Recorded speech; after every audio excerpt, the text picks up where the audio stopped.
নামকেইটাই নাজানিম নহয়। মোৰ নাম ৰঞ্জন শেখ। ৰাতি মানে প্ৰায় 1:30মান বজাত ঘৰৰ পৰা ফোন আহিছে। তেওঁৰ মিছেছে মোক ফোন কৰিলে, ৰমেশ চামাৰীয়াৰ মিছেছে মোক ফোন কৰিলে, কান্দি কান্দি ফোন কৰিছে। মইতো অবাক হৈ গ'ল, কি হ'ল? তো মোক ফোন কৰি পেলাই কৈ আছে যে এনেকৈ 5-6জন মানুহ আহিছে, ঘৰৰ আগফালে আছে, আমিতো দেখা নাই কিয়া, এনেকুৱা পূৰা হুলস্থুল, একদম গেট ভাঙি পেলোৱাৰ নিচিনা হৈ আছে, গেট একদম ভাঙি পেলোৱাৰ নিচিনা হৈ আছে, আপুনি ক'ত আছে? মই ক'লোঁ যে মই আহি আছোঁ। তেনেহ'লে এনেকুৱা কোন আহি গ'ল?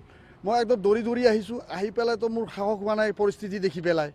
একদম মই দেখি আছোঁ মানে দূৰৰ পৰা, মইতো তাহাঁতৰ অৱস্থা দেখি পেলাই মই ঘৰত সোমাই যাব পৰা নাই কিয়া। মই দূৰৰ পৰা দেখি আছোঁ চব দৃশ্য, একদম মানে হুলস্থুল, লাট মাৰি আছে, দৰ্জা লাট মাৰি আছে, ধুমকে পূৰা, আৰু বেয়া গালি দি আছে, আৰু দৰ্জা ভাঙি পেলোৱাৰ নিচিনা কৰি আছে। মই চব দৃশ্য দেখি আছোঁ। তাৰপিছতে কি কৰিলে যে ভিতৰৰ পৰা কান্দি আছে, আৰু ভয়তো কৰিবই না। ঘৰত বাচ্চা আছে, মতা মানুহ 2জন আছে, মানে কি লক কৰা আছে না, কেনেকৈ ওলাই দিব? এনেকৈ যদি ঘৰৰ আগফালে এনেকুৱা 10-12টা মানুহ যদি 5-6টা মানুহ হাল্লাগোল্লা কৰে, কোনো নোলায় না। তেতিয়া কি কৰিছে, চবেই নাৰ্ভাছ হৈ আছে দেই সেইটো সময়ত। ময়ো নাৰ্ভাছ, মোৰ সাহস হোৱা নাই কিয়া সোমাই যাবলৈ মোৰ সাহস হোৱা নাই। মই দূৰৰ পৰা দেখি আছোঁ, চব দৃশ্য একদম কমপ্লিট দেখা গৈ আছে। তাৰপিছতে মই কি কৰিম কি নকৰিম এনেকুৱা হৈ আছে। তাৰপিছতে তেওঁলোকে হেৰি কৰি পেলাই পূৰা হুলস্থুল কৰি আছে, একদম মানে দৰ্জা ভাঙি পেলোৱাৰ নিচিনা কৰি আছে।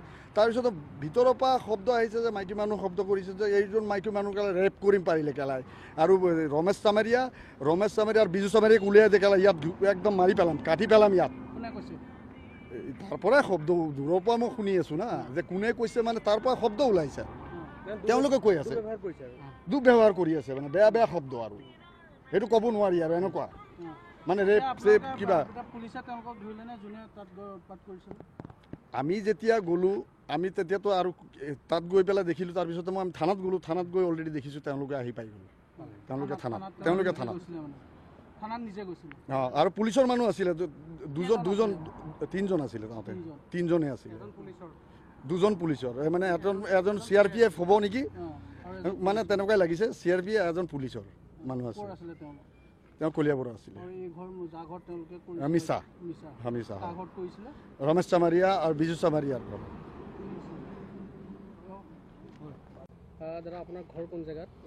মোৰ ঘৰ হৈ গ'ল আপোনাৰ মিছা, নিয়েৰ আছাম অইল পেট্ৰল পাম্পৰ।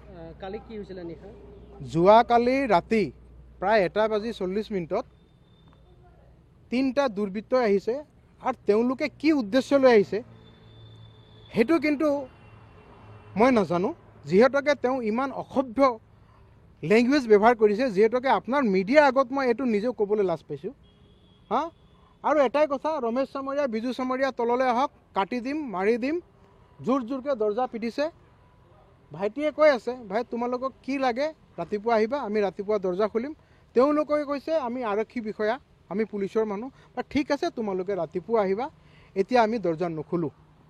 যিহেতুকে তেতিয়া ইহঁতে প্ৰায় দৰ্জা ঠুকঠুকাই মানে প্ৰায় 20 মিনিট তেওঁলোকে মানে নিজৰ এইটো যিমান পাৰালৈকে কোচিছ কৰিলে। তাৰপিছত আমি যেতিয়া পুলিচ প্ৰশাসনক ফোন কৰিলোঁ, কিন্তু কালি মানিবলগীয়া পুলিচ প্ৰশাসনে উইথিন 1 আৱাৰ তেওঁলোকে যিটো একশ্যন ল'লে, তেওঁলোকে যিটো বেয়া উদ্দেশ্য লৈ আহিছিলে, বহুত ডাঙৰ বেয়া উদ্দেশ্য আছিলে, সেইটো কিন্তু বিফল একমাত্ৰ পুলিচ প্ৰশাসনৰ কাৰণে হ'ল, নহ'লে কালি বহুত ডাঙৰ ঘটনা হ'লে হয়। আৰু মই বহুত ধন্যবাদ দিছোঁ আমাৰ পুলিচ প্ৰশাসন মিছা আৰু চামাগুৰিক।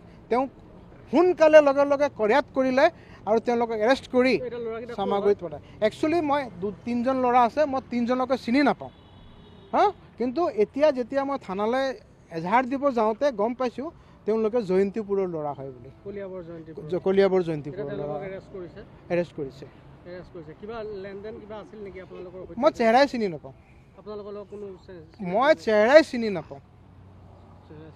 নাপাওঁ, মই এতিয়াই গম পাইছোঁ যেতিয়া চামাগুৰিত গৈছোঁ, তাত যি আমাৰ জয়ন্তীপুৰৰ ল'ৰা।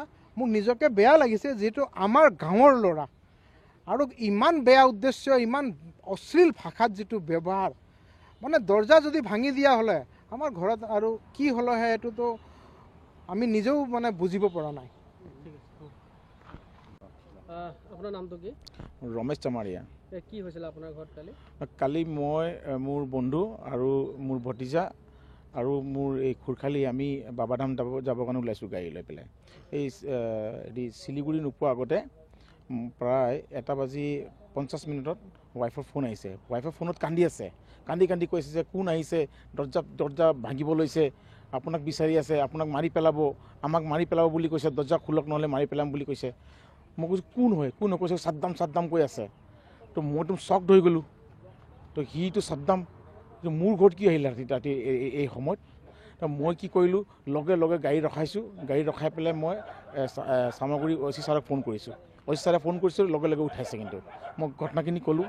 তাৰপিছত IC ছাৰ মিছাক ক'লোঁ। মই এই ঘটনাখিনি ক'লোঁ যে এনেকৈ মোৰ ঘৰত এনেকৈ হামলা দিছে, মোৰ ঘৰত সোমাই পেলাই সিহঁতে ডাকাইতি কৰিব আহিছে, কি কৰিব আছে নাজানো, কিন্তু সিহঁতে মোৰ ঘৰৰ মানুহক মাৰি পেলাব। যেনেকৈ মোৰ ঘৰৰ মানুহজনী কান্দিছে, যেনেকৈ মোৰ ল'ৰা ছোৱালী কান্দি আছে, মই গোটেই শুনা পাইছোঁ ফোনত। মই শ্বকড হৈ গ'লোঁ, মই গাড়ী চলাব পৰা নাই। মই লগে লগে গাড়ী ঘূৰাইছোঁ। তাৰপৰা মই পিছত গম পাইছোঁ যে পুলিচ আহি গ'ল, আহি পেলাই তেওঁলোকে উদ্ধাৰ কৰিলে। তাৰপিছত অলপ ছেফ আছে। মোৰ লগৰকেইটা এৰেষ্ট কৰিলে, পুলিচে এৰেষ্ট কৰিলে। আৰু মোৰ লগৰকেইটা সিহঁতেও আহি পালে। আৰু মই ঘূৰি পেলাই মই আহি পাইছোঁ। মই ভিডিঅ' ফুটেজ চাইছোঁ। এই ল'ৰাটোৱে হয় আৰু লগত দুটা ল'ৰা। এই যিজন চাদ্দাম হুছেইন, সেইজন APB 9 APB অসম আৰক্ষীত চাকৰি কৰে, CSF হয়। তাৰ নামটো কিবা নহয় বাবাখন কিবা বাবা খান নে কিবা নাম, আলি। সি CSFত কাম কৰে। আৰু এজন নাম আছিলে কিবা নিপেন ডেকা, সি কলিয়াবৰৰ ল'ৰা। এই তিনিজনক মই ফুটেজত দেখিলোঁ। সিহঁতে মানে দৰ্জা ভাঙিব লৈছে। সেইখিনি চাই পেলাই মই মানে একদম মানে এনেকুৱা হৈছে যে আমাৰ যিকোনো প্ৰকাৰে পুলিচে আমাৰ ঘৰক বচাইছে। আমাৰ গোটেই বন্ধুকেইটা আহি গ'ল বুলি আমাৰ ঘৰটো বাচিছে, যাৰ কাৰণে পুলিচক বহুত বহুত ধন্যবাদ দিছোঁ।